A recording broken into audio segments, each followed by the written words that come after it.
കൊച്ചി നെടുമ്പാശ്ശേരി വിമാനത്താവളത്തിൽ കെനിയൻ പൗരൻ ലഹരി മരുന്നുമായി പിടിയിലായ കേസിൽ അന്വേഷണം ഊർജിതമാക്കി.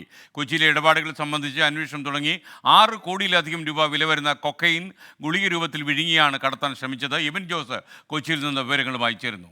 ഗുഡ് മോർണിംഗ് എബിൻ ജോസ്, പറയും.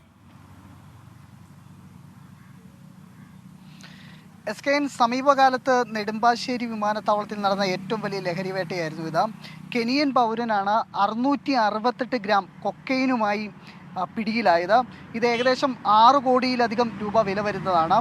ഏതായാലും ഇയാളിപ്പോൾ കോടതിയിൽ ഹാജരാക്കി ഇയാളെ റിമാൻഡ് ചെയ്തിട്ടുണ്ട്. പക്ഷേ DRI ഏതായാലും ഇതിൽ വിപുലമായ അന്വേഷണമാണ് നടത്തുന്നത്. പ്രത്യേകിച്ച് കൊച്ചിയിലെ ഇയാളുമായി ബന്ധപ്പെട്ട ഇടപാടുകാർ ആരൊക്കെയാണെന്നുള്ളതിലാണ് ഇപ്പോൾ വിശദമായ അന്വേഷണം നടത്തുന്നത്. ഏതായാലും ഇപ്പോൾ നിലവിൽ അറസ്റ്റിലായി റിമാൻഡിലുള്ള കെനിയൻ പൗരൻ മിഷേൽ എൻഗംഗയെ വീണ്ടും കസ്റ്റഡിയിലെടുത്ത് ചോദ്യം ചെയ്യുവാനാണ് ഇപ്പോൾ DRI തീരുമാനിച്ചിട്ടുള്ളത്. അതിനുശേഷം കൂടുതൽ പേരിലേക്ക് അന്വേഷണം എത്തുകയാണെങ്കിൽ ആ നിലയിലും അന്വേഷണം വ്യാപിപ്പിക്കുവാൻ തീരുമാനിച്ചിട്ടുണ്ട്. ഏതായാലും കൊച്ചി കേന്ദ്രീകരിച്ചാണ് ഇയാളുടെ ഇടപാടുകൾ എന്നുള്ളത് ഇതിനോടകം വിശദമായിട്ടുണ്ട്. അതോടൊപ്പം തന്നെ ഇയാളുടെ യാത്രാ പശ്ചാത്തലം ഉൾപ്പെടെ പരിശോധിച്ചുകൊണ്ടുള്ള അന്വേഷണമാണ് ഇപ്പോൾ നടക്കുന്നത്. എസ്കെൻ, താങ്ക് യു എബിൻ ജോസ്.